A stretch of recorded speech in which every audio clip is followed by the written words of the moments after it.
I bet this one wouldn't do half as good as the last one. Okay, so now we know there's nothing we should wait from Overwatch team. And while most people are disappointed by this decision, there are already someone who will defend it.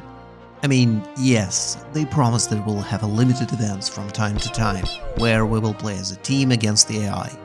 And it even might have some talents or abilities. Rather than doing a big one-time PvE releasing, and rather than pouring all of our efforts into these singular releases, we're planning to make co-op gameplay and co-op experiences just part of our live roadmap. But this is not what I wanted, and more importantly, it's not what was promised. And without dedicated PvE system, I mean, that's just Overwatch 1. But with even less content than the first game, and now it's pretty much impossible to get anything from the game for free. But what about the competitors? Previously I mentioned that during the lifespan of Overwatch, there were other games where pros and content creators flee. So what about them? Are they still around? Maybe they're closed. Let's check them out.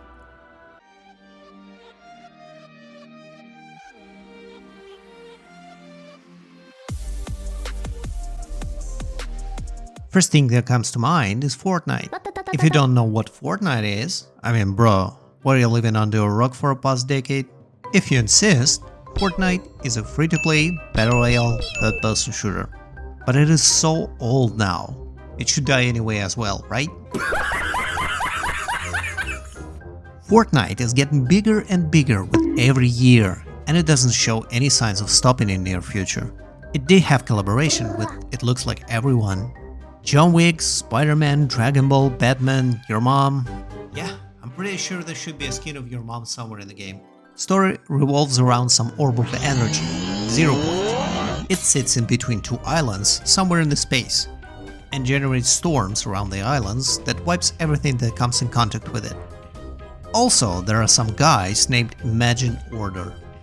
Their goal is to create a perfect society by forcing people to fight in the constant loop created by 0 point energy. Makes sense to me.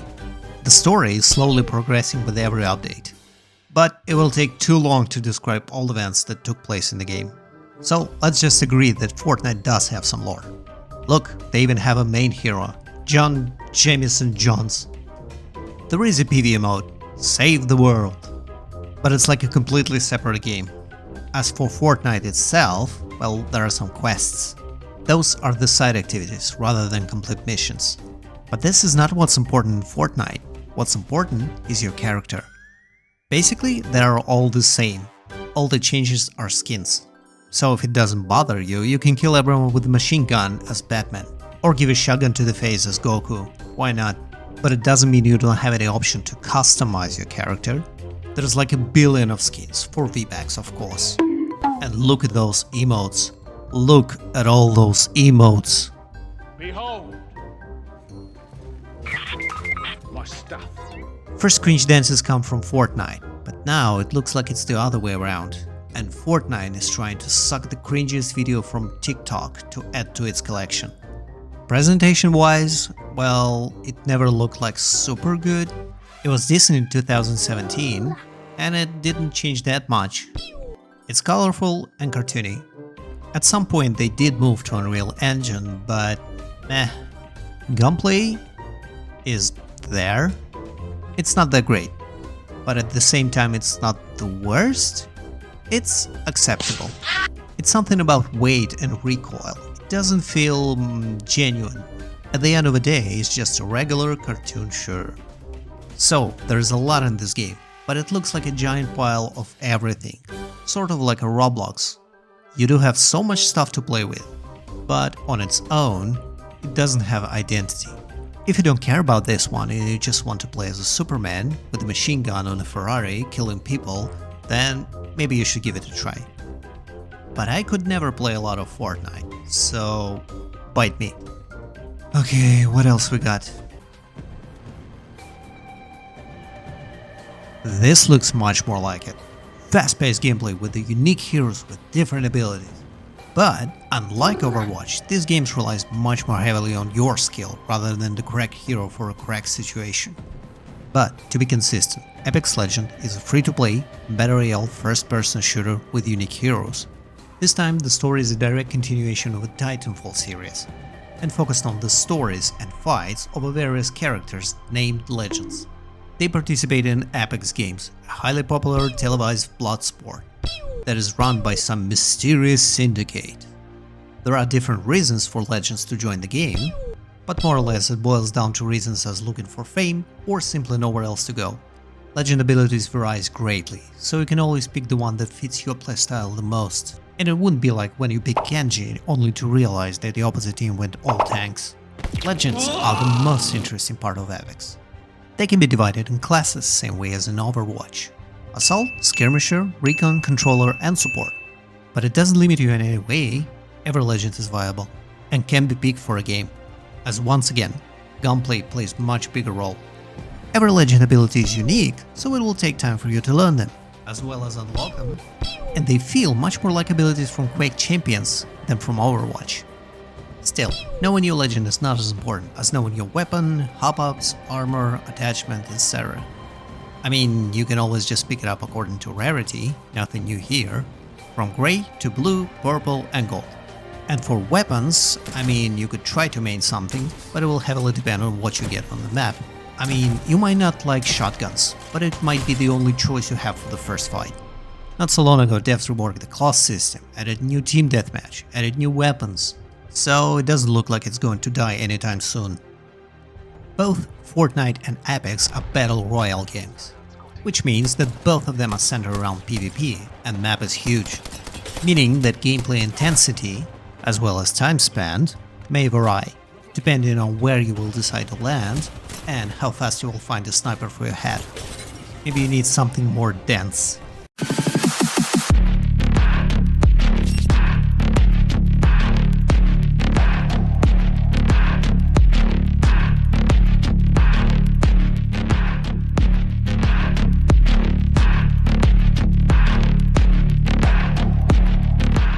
Okay, now this one is much more compact.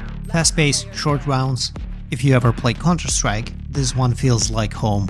Valorant is a free-to-play 5v5 first-person shooter based on a round system. Teams alternate between attack and defense positions. First team that wins 13 games is victorious. And it feels so empty and dated. It's like I'm playing Counter-Strike 1.6 again.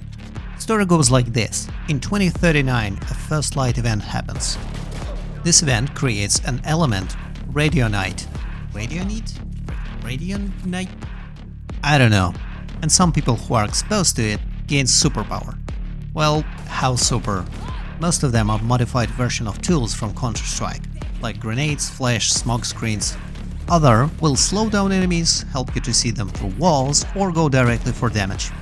But once again, in this game, gunplay is even more important than the correct hero. Speaking of gunplay, again, it's the same as a Counter-Strike, with all its pros and cons. You cannot just hold M1 and reliably hit the target across the map, or even close to you. That means that you need to aim. As for PvE, there is none. This game is even more competitive than the previous two, so there is no mission, stories, campaign, nothing. It's just a pure PvP game you play to rank up in the system. It does look like Overwatch main competitors don't have a lot of PvE content as well, so does it mean it was the correct decision to drop PvE? Maybe, but that's beside the point. The problem is not that we did not receive the PvE content, it's expectation and delivery. Blizzard promised one end result, and first they delayed it, and later they completely dropped it. That led them to be in one of the most disastrous states that the video game company can be in. Loss of trust. Something similar happened with CD Projekt Red and their cyberpunk disaster, but I guess it's the story for another time.